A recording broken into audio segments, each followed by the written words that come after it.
Hi everyone and welcome to Moonstone Makes. My name is Tommy. Thank you for joining me here on this dreary, rainy, gray day in April to talk about all the books that I read in March.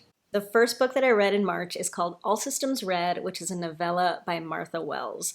It's the first in the Murderbot Diaries, and it was wonderful. I loved it so much. It's a really short book, so it was really quick to get through, and it was so entertaining. And in this book, we follow our main character, Murderbot, who is a sentient android, kind of a biological android. Murderbot's job is to be a security bot to a team of researchers who are surveying a new planet. The book is told from the perspective of Murderbot. Murderbot is a really easy to love character. It's sarcastic and funny and pessimistic and really self-deprecating. It really doesn't like being around the humans that it's protecting. It just wants to be left alone in its little teeny cubicle to watch the TV shows that it brought with it by downloading them into its system. But it's all very charming because, of course, things happen, a whole plot arises, and Murderbot, while it doesn't really feel like it, has to help and protect its humans. And it does so in grand fashion, even though it just finds the whole thing very boring. So I really recommend this book if you're into this kind of like sharp-witted, snarky, humorous sci-fi kind of thing. It's very short, very concise, very quick-moving, very fun, and I loved it. It is the first in a series, which I haven't gone any farther into yet. I would like to, I just haven't gotten there, but yeah, there's a whole bunch of them. The next book that I read in March, I actually have a physical copy of. It is by Axio, and it's called The Girl Who Fell Beneath the Sea.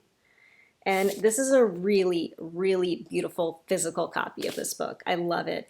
It was just released in March. I bought it, I think, the day it came out. So it's the retelling of a Korean folktale about Shim Chong, who gets thrown into the sea as a sacrifice to the sea god.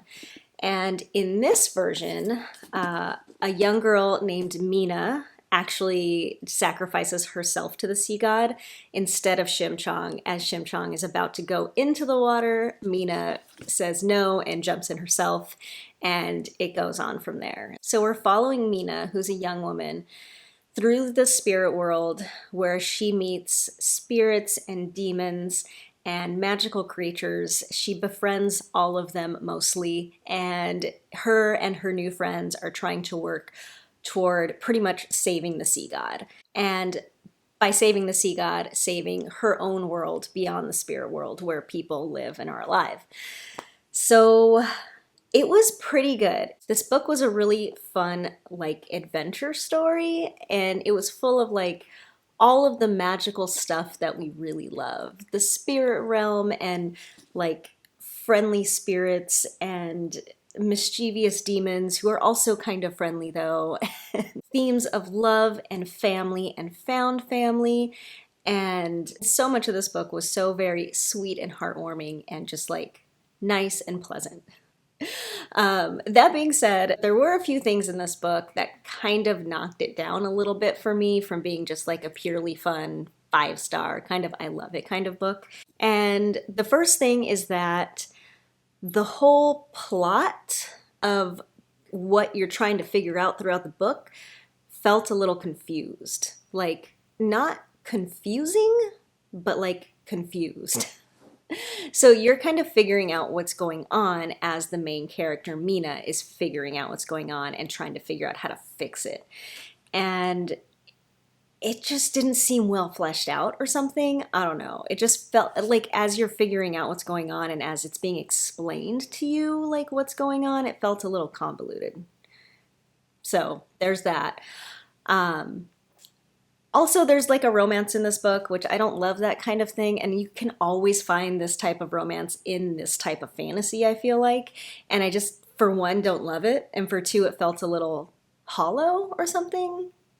I mean, you like the romance, you like the two characters together and you want them to be together, but it still just felt a little like, yeah, I guess, you know, they go together. It just felt a little hollow. I don't know. But also, I'm not one for romance.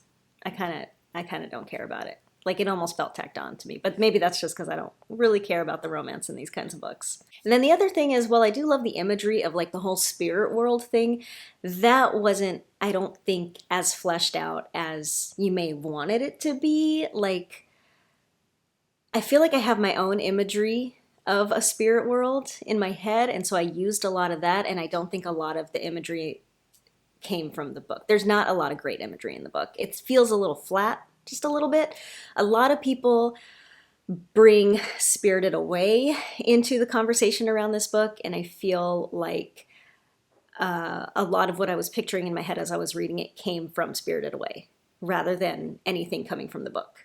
So there is that. I think overall it's a really fun read. I really liked what it was about. I liked the story. I liked all the characters. They were amazing. But I think overall things kind of here and there just fell a little flat for me. But overall it was still a really enjoyable read. And I think if you're into the whole kind of like gods and demons and magical creatures and spirit realm kind of fantasy, you should definitely look into it because it was a really, really fun read. So that is that one. The next book that I read was probably my favorite of the month, and that was The Magic Toyshop by Angela Carter. I loved this book, and it took me a few days to really realize how much I loved it. When I first finished it, I kind of didn't know what to think because it's very weird. But after a few days of letting it sink in, I kind of decided it was amazing. It's such a good book, and I loved it so much. So I would describe this as gothic horror, and it's about a girl named Melanie. She's 15. She lives in England. The book was written in 1967, and it's contemporary for when it was written. And she is from a well-off family. She lives in a nice home with her two younger siblings, her nanny, and her parents. And it starts off with one day you're just in a scene. It's in her bedroom. She's alone. She's in front of a mirror, and she's not wearing any or many clothes. And she's just kind of like joyously and carefreely being 15 and fantasizing about things, about future husbands and being a model for famous artists and kind of sexualizing herself and just like discovering herself, enjoying her adolescence. She seems to be kind of really coming into her own teenaged self and kind of blossoming as a young woman. And she seems to be just really joyous. She's like doing naked cartwheels and stuff. And then a tragedy befalls the family and everything goes downhill. So something happens. Her and her two younger siblings have to move out of their house and are sent to live with a relative in London who they don't know. They've never met him.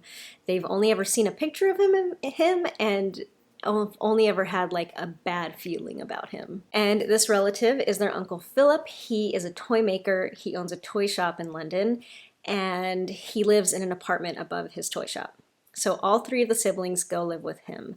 And in this very weird and dark and surreal house that their Uncle Philip lives in, also live some other family members. So there's Uncle Philip, and he's a toy maker. He's like a genius toy maker. He makes amazing toys and everybody loves them. He's very successful. But he as a person is kind of evil. He's a very kind of static, flat character, and he's just kind of straight up and down evil, and that's it. You don't get much out of him other than he's evil and he's bad. He has a wife who doesn't speak. Her name is Aunt Margaret, and she's very young, very unhealthy looking, but very beautiful. She's very caring and loving, and you don't know why she's married to Uncle Philip, but she seems to be stuck in the situation that she can't get out of, doesn't seem to try to get out of, but she's very loving and caring, and she takes in the three children with open arms, and she tries very hard to show them as much love as she can. She's very happy that they're there. Okay, so editing Tommy here, and I need to make some corrections to what I'm about to say next. I introduced two more characters, Finn and Francie, but I got them mixed up. Finn is the younger one, and he's 19, not 15. He's the crass one. Francie is the older, brooding violin player. Okay, here we go. The other two people in the house are her two brothers, Francie and Finn, and they're all Irish and they all have red hair, I think. I think they all have red hair, but they're all Irish. So Francie is also 15. He is very crass and loud and boisterous and kind of dingy. And his brother Finn, who's older, is kind of big and quiet and brooding, and he plays the violin very sweetly. The house itself is it's kind of nightmarish. It's really surreal. It's really dark. Everything's really outdated. Everything's, according to Melanie, in her point of view, really gross and dirty and hard to use and very cold. And she has a really hard time getting used to it. But the imagery of this house is kind of amazing. It definitely has very like dark gothic horror vibes. Things are feel very enclosed and very nightmarish and very surreal and weird and just kind of twisted, and like lots of staircases and like narrow spaces and layering. There's like, it's very like tall and skinny, it seems like. Everything just seems very like tall and skinny and cramped.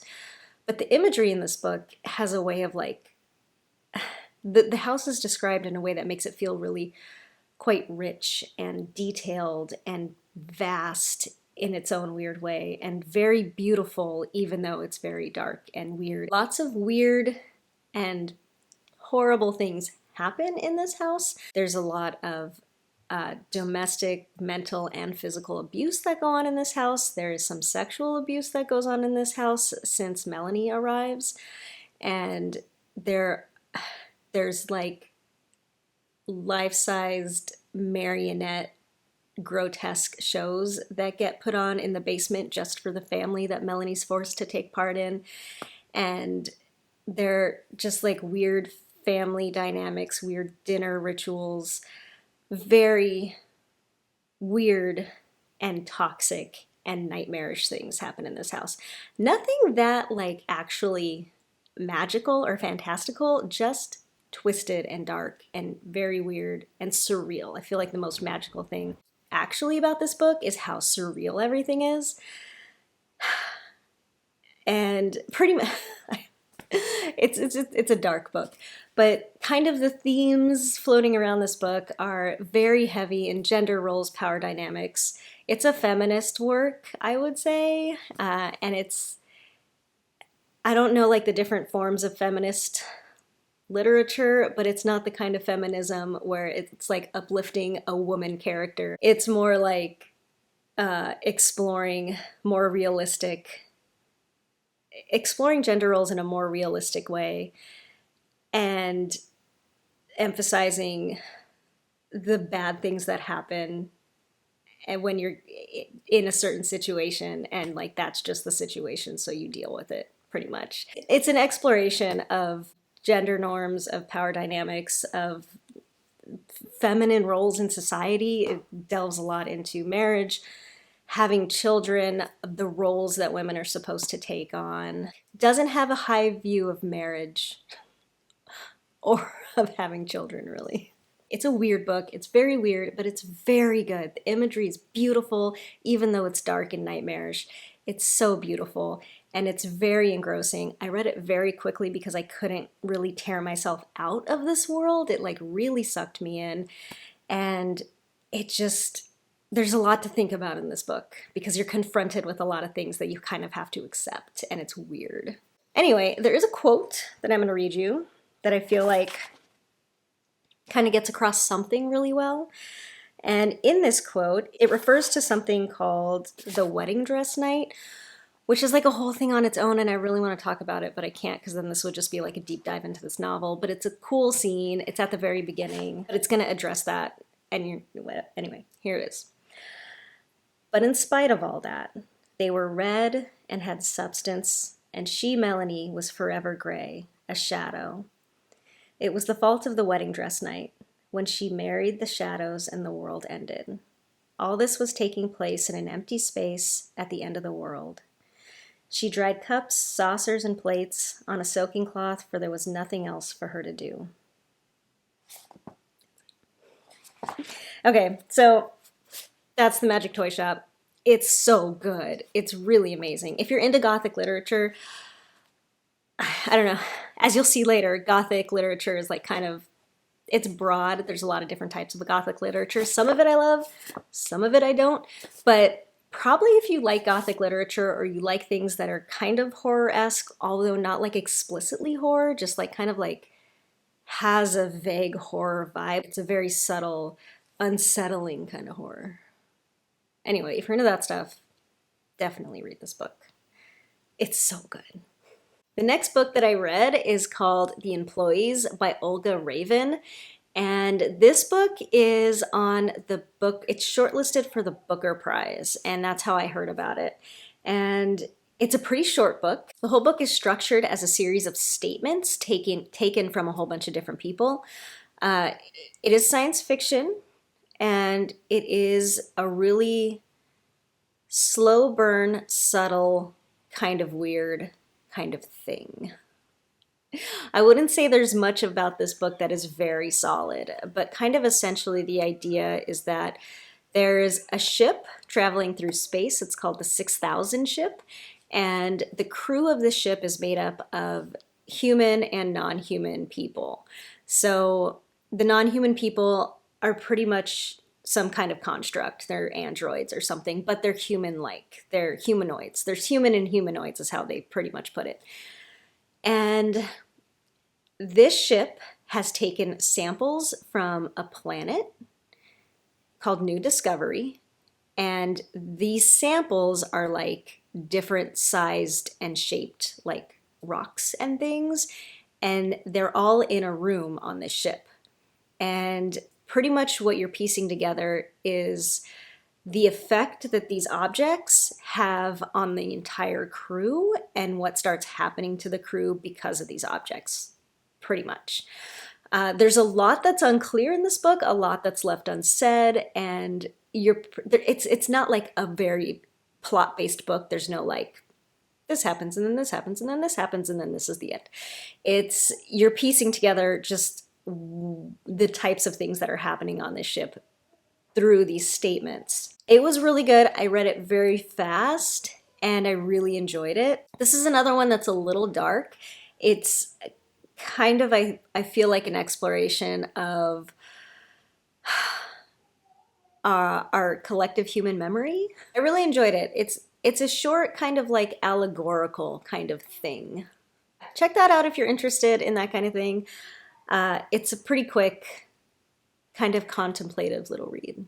The last book that I read is called The Kaiju Preservation Society by John Scalzi. This is another new release. It came out at the end of March, and I started reading it the day it came out, and I loved it. It's a science fiction novel, but this one is a very lighthearted, funny science fiction novel. I listened to the audiobook, which was read by Will Wheaton, which I adored. I really enjoy it when Will Wheaton reads audiobooks. It's fantastic.